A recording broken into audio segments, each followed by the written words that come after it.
Assalamualaikum warahmatullahi wabarakatuh.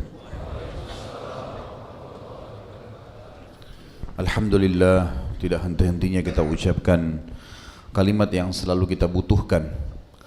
Alhamdulillah kepada Zat yang Maha Pemurah, Maha Pengasih, Maha Penyayang. Hanya dengan kalimat sederhana ini saja, maka segala kebutuhan yang kita butuhkan di roda kehidupan di muka bumi ini terpenuhi. Dan juga kita panjatkan selanjutnya salam hormat kita kepada manusia terbaik, manusia yang paling pantas untuk kita cintai, melebihi diri kita sendiri, orang tua dan pasangan hidup. Manusia yang telah dipilih oleh Sang Pencipta Allah untuk membawa hukum halal haram yang telah Dia bolehkan dan Dia larang sebagai pencipta kepada kita semua makhluknya, sehingga kita punya panduan hidup. Dan Allah sebagai pencipta bersama malaikat yang mengucapkan salam hormat kepada manusia terbaik ini, maka sangat wajar dan selalulah saudaraku mengucapkan salawat dan taslim kepada Nabi besar Muhammad sallallahu alaihi wasallam. Semoga Allah berkahi. Kita melanjutkan bahasan kita dosa besar ke-52, masalah menjulurkan pakaian melebihi mata kaki sebagai bentuk keangkuhan dan yang semacamnya. Setelah pertemuan yang lalu kita bahas dosa besar ke-51, masalah menyakiti para kekasih Allah dan memusuhi mereka. Seperti biasa teman-teman sekalian, sebelum masuk panjang lebar ke tema, maka saya biasanya merincikan judul sehingga pada saat masuk ke masalah tema kita sudah bisa memahaminya. Berbicara dosa besar ke-52 ini sebenarnya berbicara masalah pakaian dalam Islam. Dan memang kita tahu agama kita ini sangat lengkap, membahas segala sesuatunya, tidak ada yang terkecuali, semuanya lengkap. Dalam Islam teman-teman sekalian, tubuh yang Allah titipkan ini harus dirawat, harus dijaga. Kita tahu dalam Islam ada mandi wajib, ada mandi Jumat, ada mandi haid, ada mandi nifas. Nabi SAW menyuruh jenazah dimandikan, padahal sebentar lagi akan dihancurkan oleh tanah jasadnya. Tetapi begitulah Islam menyuruh kita untuk merawat jasad yang sedang Allah amanahkan ini. Kita tahu dalam wudu ada membasuh wajah, telapak tangan, kepala, kaki. Ada juga adab yang harus dijaga dalam tubuh kita seperti merapikan atau memotong kumis, kemudian memelihara jenggot, memotong kuku, menyikat gigi, ya. Kemudian juga merawat mata dengan menggunakan celak yang Nabi SAW sebutkan dengan ithmit. Kemudian juga kita tahu memotong kuku, mencukur bulu kemaluan, mencukur bulu ketiak, semuanya itu dijadikan sebagai bagian dari ibadah dalam merawat tubuh ini. Dan kita tahu bahwasanya Nabi SAW adalah orang yang paling bersih, wangi. Jadi keliru sekali kalau ada orang menyatakan dirinya pengikut Nabi SAW tapi tidak peduli dengan masalah-masalah seperti ini, karena ini adalah hal yang mendasar. Tubuh ini juga setelah perawatan tadi secara internal di dalam dianjurkan untuk dikemas, dibungkus, yang kita biasa namakan dengan pakaian. Pakaian ini Allah Azza wa Jalla dalam Al-Quran menyebutkan secara global. Dia dalam salah satu ayatnya berbunyi, A'udzubillahi minasyaitonirrajim, wa libasut taqwa dzalika khair. Dan libas atau pakaian yang diikuti dengan ketakwaan itu jauh lebih baik. Ketakwaan maksudnya tidak ada pelanggaran di dalamnya. Tidak ada pelanggaran di dalamnya, itu yang kita rincikan. Tentu pelanggaran banyak sekali ya. Seperti misalnya menggunakan warna yang dilarang, sempit, terlihat aurat.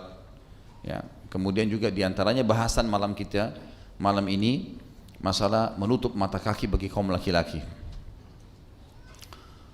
Kemudian juga teman-teman sekalian, pakaian ini disebutkan juga dalam ayat yang lain tujuannya untuk menutup badan kita, menyelamatkan dari dingin, dari panas, dari gangguan-gangguan yang mungkin dengan pakaian ini malah bisa kita terjaga dari maksiat.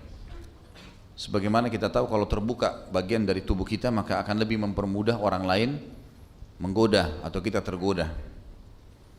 Jadi banyak sekali pengaruhnya pakaian ini. Makanya Islam peduli masalah itu.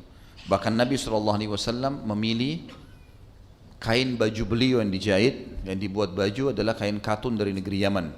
kain yang lembut, yang dingin, yang nyaman, ya. Dan tidak pernah disebutkan kalau Nabi SAW itu menggunakan kain yang kasar, yang keras, sebagaimana sebagian orang menisbatkan diri pada Islam dan mengatakan ini bagian dari zuhud. Dan ini pemahaman yang salah sekali. Tidak pernah dari riwayat Nabi SAW menggunakan kain suf yang kasar. Tidak pernah Nabi SAW dikatakan pakai baju yang robek-robek. Semuanya pasti bersih, rapi, bagus. Dan Nabi SAW memilih warna-warna yang beliau suka. Di antaranya riwayat beliau memiliki baju warna putih, beliau memiliki baju warna hitam, beliau memiliki baju warna merah, ada warna hijau, berwarna-warni. Begitu pula dengan jubah, begitu pula dengan imamah beliau SAW, lapisan pelanahnya.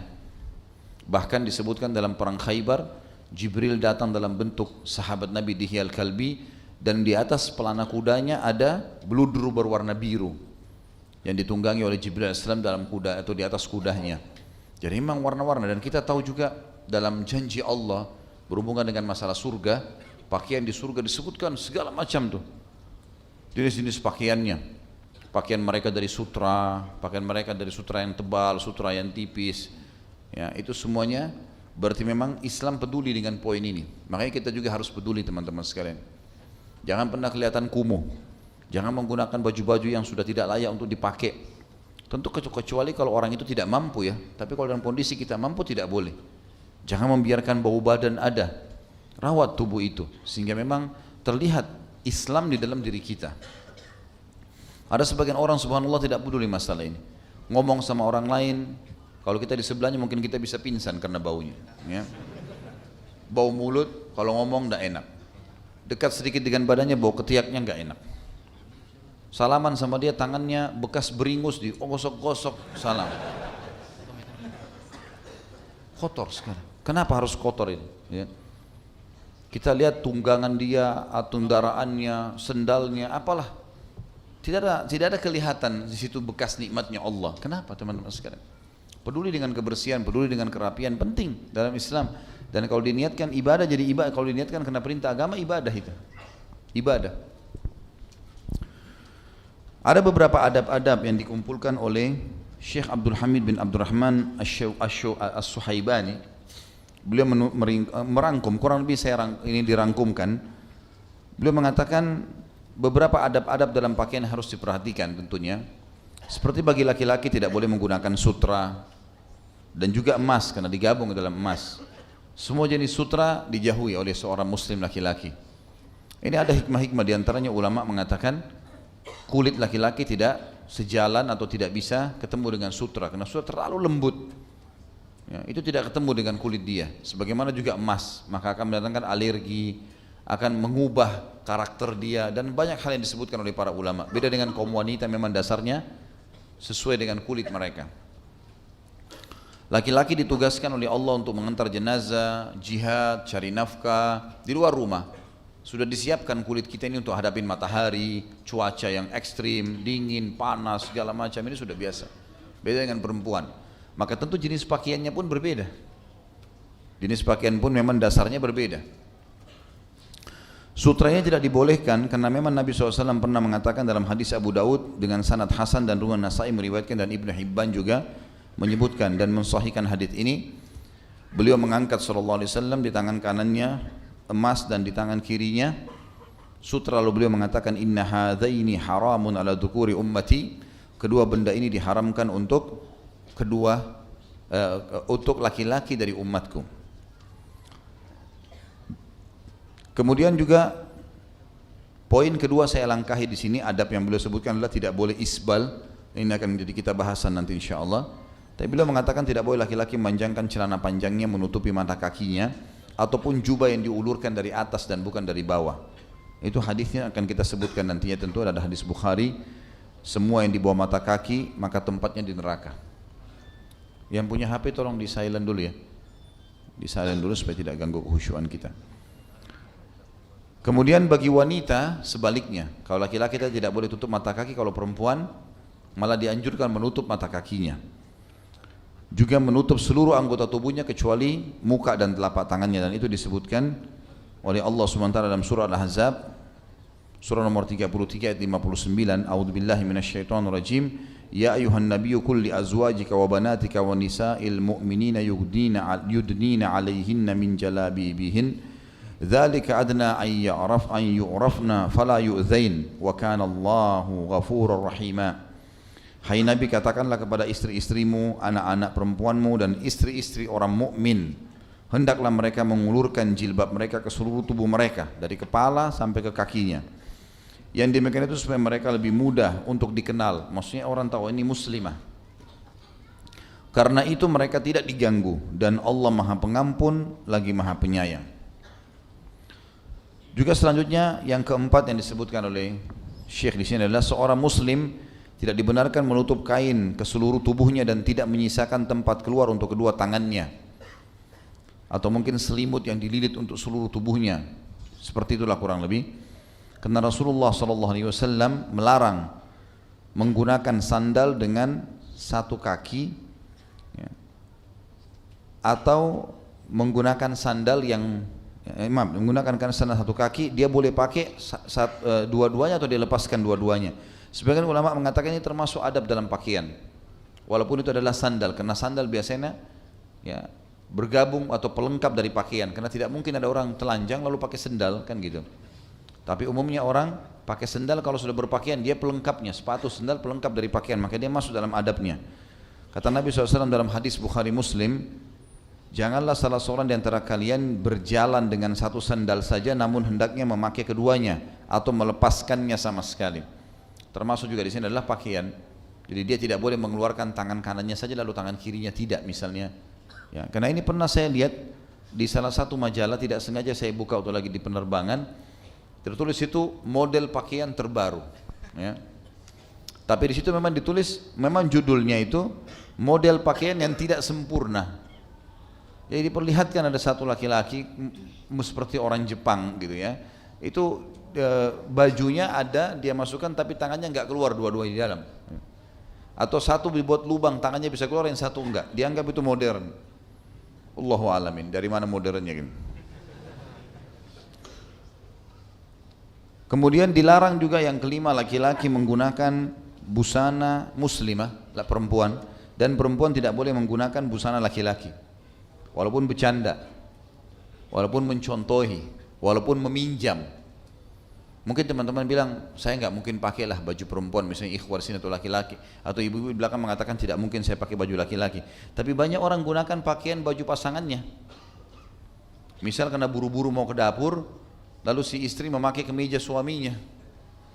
Contoh saja, dia tidak maksud apa-apa, tapi ini masuk dalam larangan, tidak boleh. Atau mungkin laki-laki buru-buru mengambil air minum, dia pakai daster istrinya. Mungkin. Yang ketawa mungkin pernah coba ini.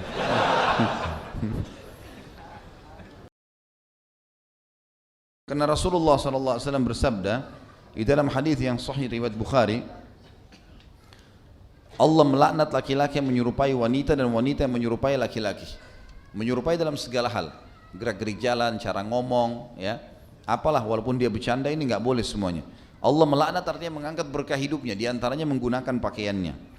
Juga sabda Nabi SAW dalam hadis yang sama juga dikatakan Allah melaknat laki-laki yang mengenakan busana wanita dan wanita yang menggunakan busana laki-laki. Jadi dilaknat memang tidak boleh, maka harus dihindarin. Kecuali kalau memang pakaian itu dasarnya dikenal di satu wilayah, memang laki-laki sama perempuan gunakan, seperti sarung misalnya. Sarung sudah umum, laki-laki perempuan menggunakan. Makanya tidak dianggap pakaian yang dilarang, karena sudah umum, orang semua tahu perempuan bisa pakai, laki-laki bisa pakai. Yang keenam, bagi muslim jika hendak mendahulukan sisi kanan, dia mendahulukan bagian kanan dari tubuhnya kalau menggunakan pakaian ataupun sendal atau semua kegiatannya. Tapi kita di sini bahasanya adalah masalah pakaian. Dalam hadis Bukhari dan hadis Muslim disebutkan, Rasulullah SAW kata Aisyah radhiyallahu anha sangat suka ya, mendahulukan yang kanan ketika memakai sandal, menyisir, bersuci, bahkan segala urusannya atau semua urusannya. Yang selanjutnya Hendaknya ketika pakai baju, sorban, kopiah yang baru dan jenis pakaian lainnya yang baru pula ia mengucapkan doa. Doa ini disebutkan juga dalam hadis yang sahih. Hadis ini riwayat Abu Dawud tentunya.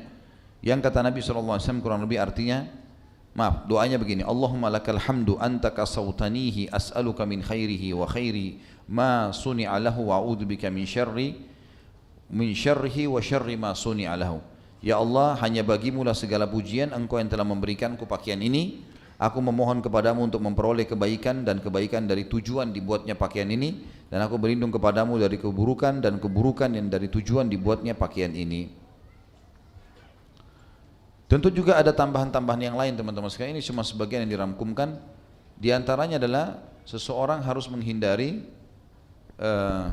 pakaian-pakaian syuhrah dan juga pakaian yang memamerkan aurat. Pakaian syuhrah artinya pakaian yang membuat orang menyoroti dan menilai negatif, ya. Kecuali memang di wilayah itu dasarnya itu pakaian dasar, seperti misalnya kita mungkin kalau pakai baju di Indonesia yang terlalu menyolok, merah yang terlalu menyolok atau kuning yang terlalu menyolok, ya, sehingga membuat orang menilai negatif, makanya dilarang. Ini dilarang. Saya bilang tadi kecuali di wilayah yang dasarnya memang itu dikenal sebagai pakaian orang. Seperti kalau kita lihat pakaiannya teman-teman dari Afrika, memang mereka biasa pakai itu. Warnanya kuning kemudian ditambah dengan bunga-bunga, kembang-kembang, tapi laki-laki yang pakai, gitu kan. Cuma memang itu sudah pakaian negara mereka. Memang sudah dijadikan sebagai sebuah pakaian dan itu dianggap pakaian laki-laki, maka tidak masuk dalam larangan. Atau mungkin laki-laki pakai warna khas perempuan, seperti laki-laki pakai pink misalnya, ya. Maka itu dianggap aneh ini, yang sudah warna khasnya perempuan, gitu kan. Ini semua termasuk hal yang dilarang. Ini kurang lebih adab-adabnya. Salah satu yang dilarang teman-teman sekalian, bagi laki-laki tidak boleh menutup mata kakinya. Jadi ini harusnya dibuka, diperlihatkan telapak atau mata kaki dia. Disebutkan dalil yang pertama disebutkan oleh Imam Az-Zahabi rahimahullah, setelah beliau mengatakan dosa besar ke-52 menjulurkan pakaian melebihi mata kaki sebagai bentuk keangkuhan dan yang semacamnya, maksudnya semacamnya walaupun tidak angkuh. Allah berfirman dalam surah Luqman ayat 18, A'udzubillahi minasyaitonirrajim, wa la tamshi fil ardi maraha, dan jangan kamu berjalan di muka bumi dalam keadaan angkuh. Kata sebagian ulama tafsir yang dimaksud angkuh adalah menutup mata kaki bagi laki-laki. Dianggap memang dalam pandangan Allah itu dianggap angkuh, walaupun antum bilang saya tidak sombong kok. Karena Allah larang, memang tidak dibolehkan. Terbukti dari sabda-sabda baginda Nabi SAW, diantaranya hadis yang sudah sangat masyhur, riwayat Bukhari dalam Kitabul Libas nomor 5787 dan juga An-Nasai sebutkan dalam Kitabuz Zina, dan ini disebutkan nomor hadisnya 207. Kata Nabi SAW, ma asfala minal ka'baini minal izari fa finnar. Sarung atau pakaian manapun yang diulurkan dari atas ke bawah lebih dari mata kaki, maka itu akan masuk ke dalam api neraka. Perhatikan di sini teman-teman, perkataan Nabi SAW tidak disebutkan dengan keangkuhan. Ada orang bilang kan dalil-dalil tentang masalah isbal itu khusus untuk orang sombong. Pilah ini teman-teman, ada hadis yang membahas masalah kesombongan dan siksaannya lebih pedih dibandingkan dengan ada juga hadis, bukan dibandingkan, ada juga hadis yang menyebutkan tentang tidak bolehnya isbal atau menutup mata kaki walaupun tidak sombong. Jadi jangan cuma dipukul rata semuanya, kalau saya tidak sombong berarti nggak ada masalah. Enggak, bukan itu, memang ada larangannya. Hadis di antara tadi yang baru kita sebutkan ini hadis yang tidak menyebutkan masalah keangkuhan sama sekali. Karena dikatakan sarung atau pakaian yang diulurkan dari atas ke bawah melebihi mata kaki bagi laki-laki, maka itu pasti masuk neraka. Berarti enggak ada penyebutan sombong atau tidak sombong. Bahkan tadi dalam tafsir surah Luqman 18 kata ulama, yang dimaksud dengan berjalan di muka bumi dengan sombong adalah menutup mata kaki bagi laki-laki. Jadi walaupun dia tidak mengatakan saya tidak sombong kok, tapi itu cirinya orang sombong yang disebutkan oleh Allah Subhanahu wa ta'ala. Kalau orang yang sombong teman-teman sekalian berbeda ancaman-ancamannya, nanti akan kita bacakan. Di antara hadis yang menjelaskan sombong atau tidak sombong, isbal tetap haram, tidak boleh tutup mata kaki bagi laki-laki, adalah hadis yang sahih. Hadis ini diriwayatkan Imam Muslim dalam Kitabul Iman nomor 106, Abu Daud dalam Kitabul Libas disebutkan nomor 4087, At-Tirmidzi dalam Kitabul Buyu' disebutkan hadisnya nomor 1211, dan An-Nasai dalam Kitabul Buyu' nomor 245. Kata Nabi SAW, thalathatun la yanzurullahu ilaihim yawmal qiyamah wa la yuzakkihim wa lahum adzabun alim, al-musbilu wal mannanu wal munfiqu sil'atahu bil halifi kadzib. 3 orang yang mana Allah tidak akan melihat pada mereka pada hari kiamat, tidak akan mensucikan mereka, maksudnya tidak akan bantu di timbangan amal. Kalau dia lagi butuh dimaafkan kesalahannya supaya lolos ke surga, Allah nggak bakal bantu.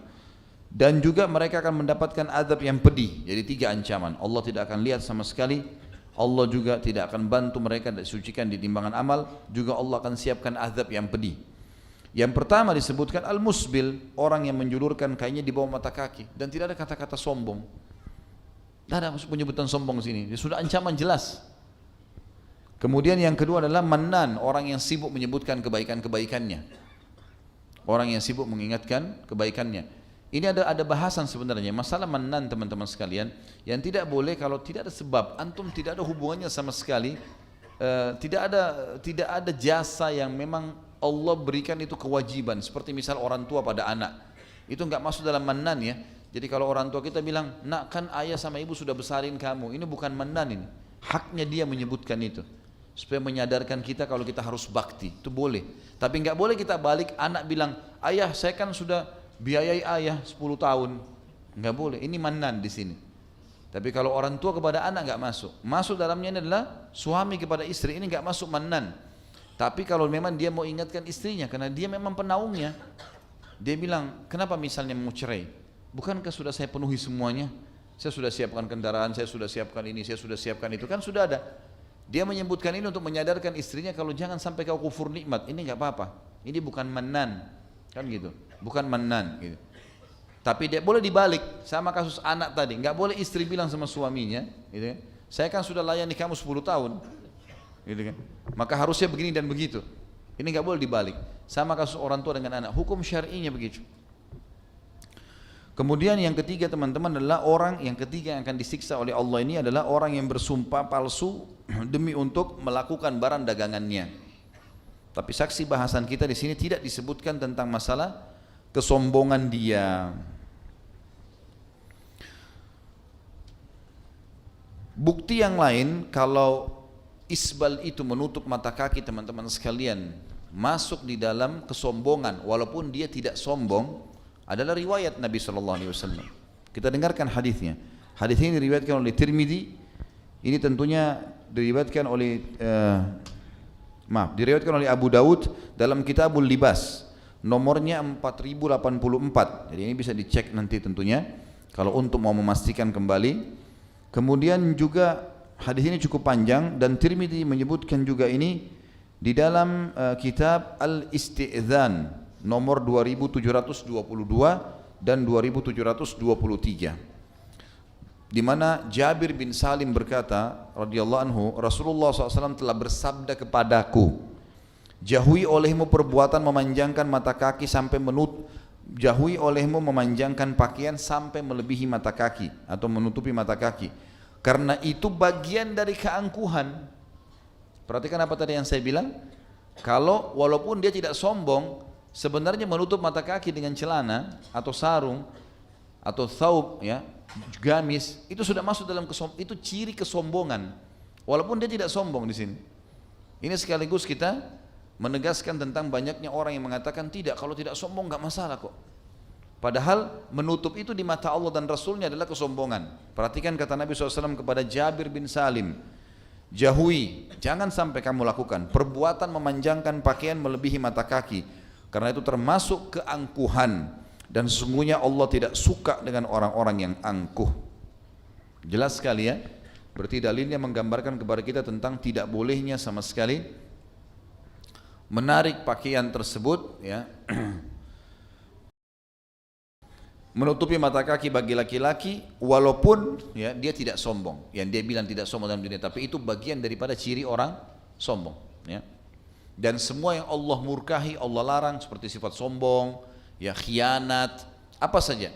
Kemudian ada satu simbol atau seperti sebuah gambaran, kalau ini ciri khasnya mereka, maka kita tidak boleh lagi lakukan itu, harus dihindari, tidak boleh sama sekali, gitu kan. Jadi kalau misal di satu negara terkenal, ini contoh saja ya, misal perempuan pezina itu punya ciri khas, misal mereka menggunakan, ini contoh saja, saya tidak katakan ini terjadi ya, tapi ini contoh, misalnya dia menggunakan anting misalnya di alisnya, misal ini sudah ditahu di situ ciri khasnya pezina, atau dia taruh anting di hidungnya misalnya, di hidung atau di kuping dibolehkan bagi wanita, tetapi kalau di satu negara sudah menjadi simbol bagi satu kemaksiatan, seperti kasus simbol pezina, orang tahu itu pezina dengan cara seperti itu, walaupun dia perempuan baik-baik, ini nggak boleh lagi dia lakukan, dia harus hindari. Sampai salah satu riwayat yang dinukil dari Nabi SAW dikatakan, jangan menyerupai apapun yang merupakan ciri khas kaum yang pernah dihukum oleh Allah. Di antaranya ulama rincikan adalah kaum Lut misalnya. Kaum Lut itu mereka punya ciri khas teman-teman sekalian, karena mereka suka homoseksual, mereka pakai cincin di dua jari ini, ditelunjuk sama jari tengah, ditelunjuk sama jari tengah. Maka ulama mengatakan ini harus dihindari.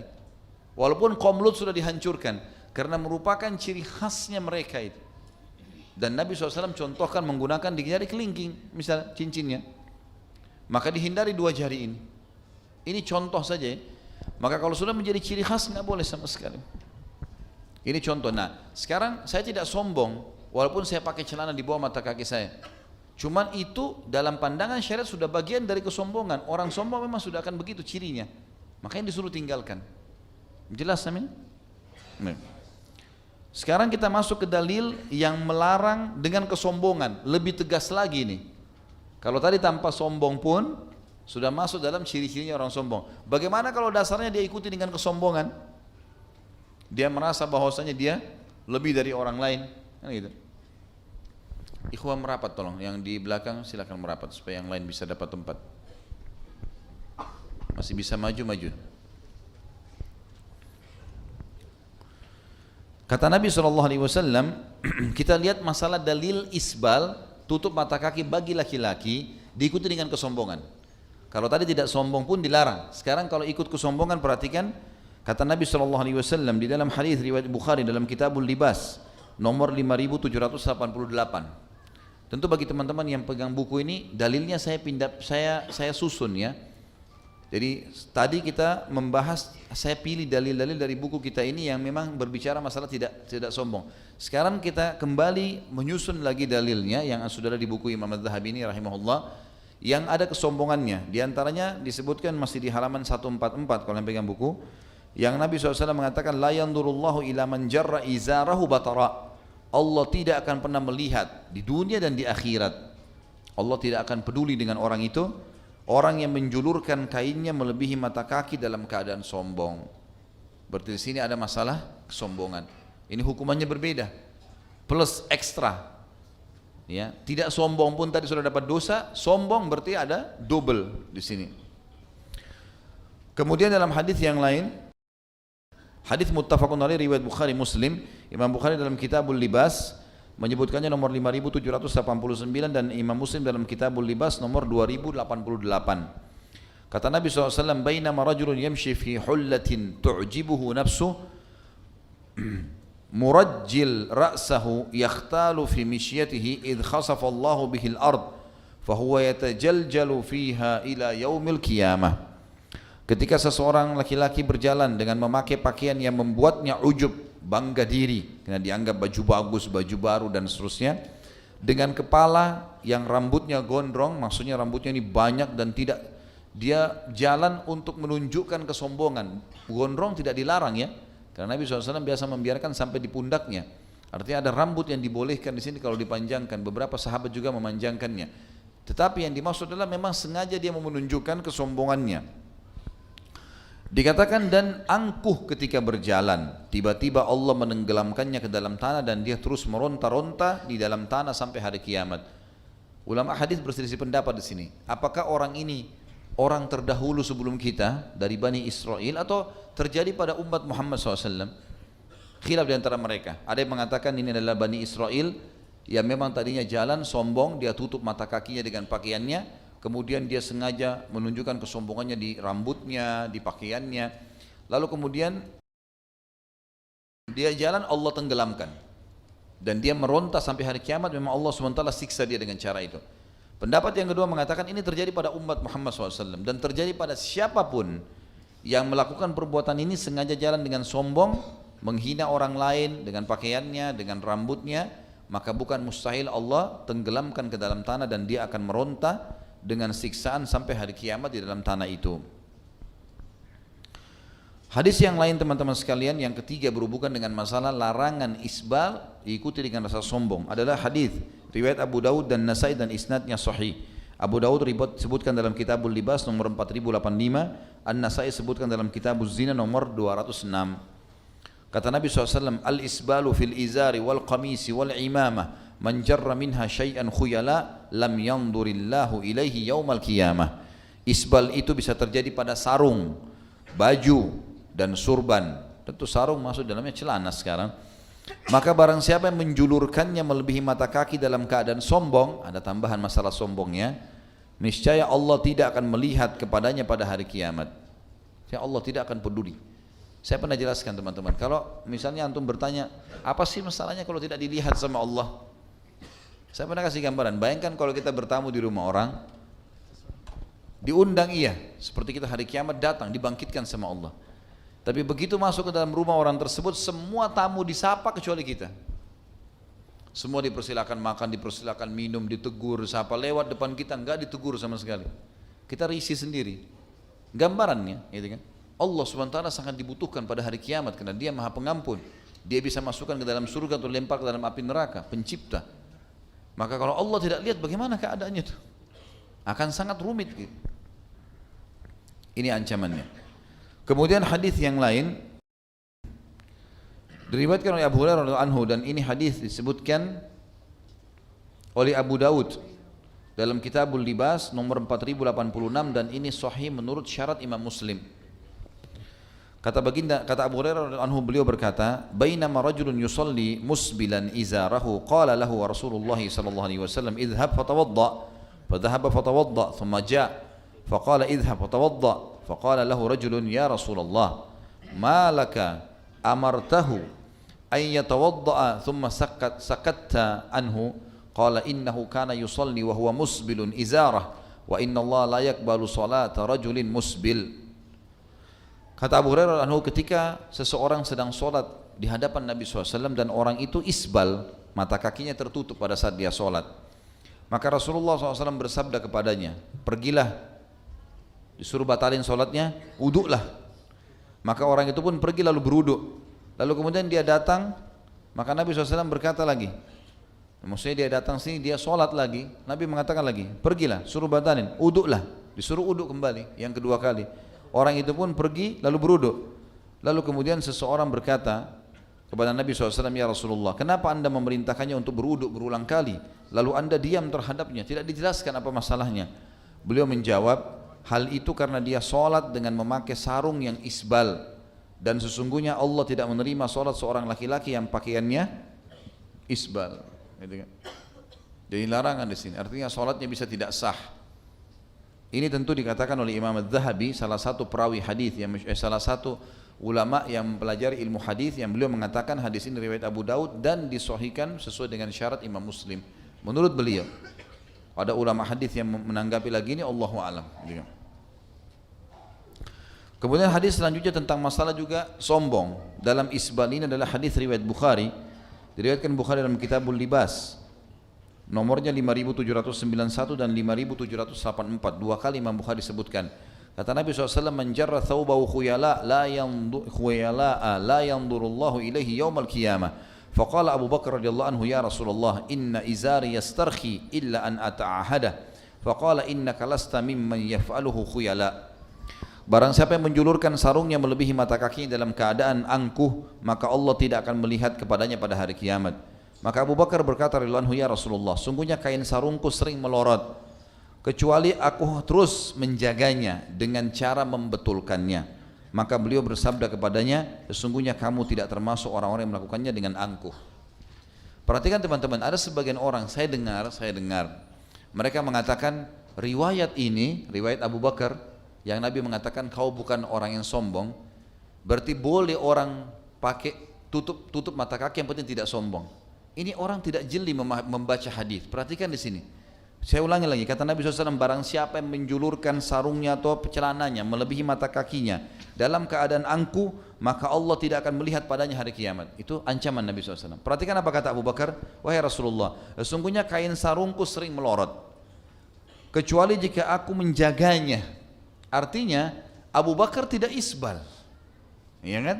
Cuman sering turun, lalu saya tarik lagi ya Rasulullah. Apakah naik turunnya sarungku ini sesekali menutupi mata kaki termasuk ancaman itu? Itu makna hadisnya. Bukan berarti disalahgunakan teman-teman. Dikatakan Abu Bakar, seakan-akan mereka mau bilang Abu Bakar itu musbil. Ini sering kita dengar ya. Abu Bakar itu kan hadisnya Abu Bakar, kan Abu Bakar tidak sombong. Artinya dia mau bilang Abu Bakar itu isbal. Padahal ini keliru ini. Perhatikan Abu Bakar di sini mengatakan sekali lagi kalimatnya, wahai Rasulullah, sesungguhnya sarungku melorot, artinya menutupi mata kakiku, gitu kan? Menutupi mata kakiku. Kecuali kalau aku terus menjaganya. Jadi sering naik turun, gitu. Aku tarik lagi, nanti dia melorot lagi. Karena Abu Bakar orangnya badannya kecil, kurus maksud saya. Ya. Maka di sini berarti Abu Bakar bukan musbil. Sekali lagi, Abu Bakar tidak isbal teman-teman. Cuma kadang-kadang jatuh, akhirnya melorot, gitu kan?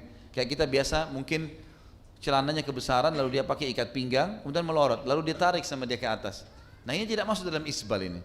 Walaupun kadang-kadang jatuh, karena dia tidak, memang asalnya tidak isbal. Bisa ditangkap ya? Karena ini bahaya nih, orang menganggap Abu Bakar musbil itu. Kalau orang bilang hadisnya Abu Bakar, buktinya Abu Bakar karena tidak sombong, maka Nabi bilang kamu bukan termasuk orang yang melakukannya dengan sombong. Maksudnya Nabi bilang kalau begitu hai Abu Bakar, kamu tidak isbal tapi turun lagi, kamu tarik lagi. Nah itu tidak masuk orang yang sombong. Kalau perilaku seperti itu bisa ditangkap ya. Ini penting karena ini kesannya menyalahkan Abu Bakar dan seakan-akan Abu Bakar itu musbil. Ini jangan salah paham. Lafaz hadisnya jelas ya. Dianjurkan teman-teman sekalian untuk seseorang itu kalau dia mau menggunakan pakaian yang paling baik, kalau laki-laki paling ideal itu dia memperlihatkan sampai setengah betisnya. Kurang lebih begini. Kalau mau diukur satu jengkal. Jadi ujung jari kelingking kita ini diukur di awal tumit. Di awal tumit diukur kemudian dinaikkan ke atas. Nah ini kurang lebih ujung jempol ini sudah masuk di setengah betis itu. Ini idealnya kalau orang mau melakukan itu ya. Tapi kalau dia mau dibawanya lagi nggak masalah. Yang penting jangan tutup mata kakinya. Jangan tutup mata kaki, ini memang larangan. Ini sebagaimana sabda Nabi SAW di dalam hadis. Hadis ini riwayat Abu Dawud dalam Kitabul Libas nomor 4093 dan Ibnu Majah dalam Kitabul Libas nomor 3573. Kata Nabi SAW, izratul mu'mini ila ansafi saqaihi. Sarung atau pakaian orang mukmin yang paling ideal adalah sampai tengah kedua betisnya. Juga sabda Nabi Abu Sa'id al-Khudri mengatakan radhiyallahu anhu, Rasulullah SAW bersabda di dalam hadis riwayat Abu Dawud dengan isnad yang sahih juga. Abu Dawud ini menyebutkan nomor 4093, Imam Ahmad nomor 30, Ibnu Majah juga menyebutkan nomor 3573 dan disahihkan oleh Syekh Al-Albani dalam kitab Al-Mishkah. Ibnu Umar dikatakan Abu Sa'id al-Khudri radhiyallahu anhu Rasulullah SAW bersabda, izratul muslimi ila nisfi saq wala haraj aw wala junah aw la junah fima bainahu wa bainal ka'bain ma kana asfala minal ka'bain fa huwa finnar wa man jarra izarahu bataran lam yanzurillahu ilaihi. Hadis ini sebelum saya baca terjemahannya menggabungkan antara dua larangan. Isbal tidak sombong sama isbal sombong. Ini gabungannya, dua-duanya. Kalau tadi kita pilahkan jadi dalilnya, ini dalil menjelaskan menggabungkan keduanya. Apa kata Nabi SAW? Sarung atau pakaian seorang mukmin adalah sampai setengah betis, tapi tidak apa-apa atau tidak mengapa di antara itu dengan kedua mata kakinya. Jadi setengah betis ke bawah lagi sampai ke mata kakinya, gitu kan? Jangan dia tutup mata kakinya. Dikatakan di sini, sedangkan yang di bawah mata kaki, nutupin mata kaki sampai ke bawahnya, maka itu adalah di neraka. Dan barang siapa yang menjulurkan sarungnya dalam keadaan sombong, Allah tidak akan melihat kepadanya pada hari kiamat. Perhatikan kalau kita bagi dua hadis ini, potongan pertamanya begini. Sarung seorang mukmin adalah sampai setengah betis, tapi tidak apa-apa atau tidak dosa di antara kedua mata kaki tersebut. Siapa yang di bawah mata kaki maka itu di neraka. Ini ancaman teman-teman, potongan hadis. Sombong nggak sombong kena, kan gitu. Kalau sombong ditambah penutupan hadis mengatakan, dan barang siapa yang menjulurkan sarungnya atau pakainya dalam keadaan sombong, Allah tidak akan melihat kepadanya hari kiamat. Perhatikan digabung keduanya. Jadi sekali lagi jangan terpengaruh dengan waswas syaitan seakan-akan kalau tidak sombong maka nggak ada masalah. Apalagi istidlalnya tadi mengambil hadis Abu Bakar radhiyallahu anhu yang sudah kita jelaskan panjang lebar. Dan yang terakhir teman-teman, riwayat Ibnu Umar radhiyallahu anhu, beliau berkata, dan hadis ini riwayatkan Imam Muslim, disebutkan dalam Kitabul Libas nomornya 2086. Ibnu Umar berkata, marartu ala Rasulillah sallallahu alaihi wasallam wa fi izari istirkha, faqala ya Abdullah irfa' izarak, farafa'tuhu, thumma qala zid, fazidtu, fama ziltu ataharraha ba'd. Aku pernah lewat di hadapan Rasulullah SAW dan sarungku sedikit melorot ke bawah. Perhatikan, Ibnu Umar pun tidak isbal, tapi melorot, jatuh karena longgar. Ya, jangan lagi ditarik, ini dalil kalau Ibnu Umar isbal, kemudian lalu tidak apa-apa kalau tidak sombong. Ya, maka beliau bersabda, hai Abdullah, angkat sarungmu, naikkan di atas mata kaki. Maka aku pun mengangkatnya, kemudian beliau berkata, tambah lagi ke atas, karena masih pas di mata kakinya. Lalu aku terus mengangkatnya lebih tinggi dan senantiasa mencermatinya. Setelah itu aku tidak pernah lagi membiarkan celanaku untuk jatuh lagi. Dan ini teman-teman sekalian, sekaligus saya sebutkan riwayat Ibnu Umar ini penting sekali bagi teman-teman yang masih setengah-setengah untuk menggunting celananya. Jadi ada orang begitu, dia biarin panjang. Kalau tidak ada ikhwah, dibiarin panjang. Di tempat yang mungkin umum, dia jalan di mall, tidak ada yang lihat, musbil. Masuk pengajian, ditarik ke atas, digulung di perutnya. Nah, ketahuan ya. Nggak boleh ini. Kita takutnya sama Allah, bukan sama ikhwah. Hah? Bukan sesama orang. Nah, kenapa kalau digunting teman-teman? Digunting tidak perlu lagi tarik-tarik. Udah jelas-jelas, gitu kan? Dan syaitan sudah tidak bisa goda kita di situ. Atau sebentar nanti digulung, sebentar lagi digulung. Kecuali kalau memang betul-betul kita lagi jalan, celana kita kotor, kena najis, sobek, kita mampir ke toko, beli, nggak ada celana, harus beli dan belum bisa dipotong. Kalau kita nggak pakai, nggak bisa sholat. Lalu kemudian kita gulung, kondisi ini berbeda. Tapi nanti sebentar dia pulang dipotong sama dia. Jadi jangan ragu-ragu dalam memotong ini. Dan kalimat penutup saya, kalau ada yang masih merasa malu karena celananya di atas mata kaki, teman-teman sekalian, ada orang di mall jalan lebih tinggi lagi sampai lututnya, nggak malu. Jalan muter-muter di mall, celana puntung, jalan. Ada lebih gila lagi, di atas lagi, setengah, pahanya kelihatan. Nggak malu itu. Kenapa antum malu hanya angkat sedikit? Hah? Sudah siap ini? Siap gunting ya sebentar. Yang masih panjang saya gunting celananya. Subhanakallahumma bihamdika asyhadu an la ilaha illallah astaghfirullah wa atubu ilaik. Wassalamualaikum warahmatullahi wabarakatuh.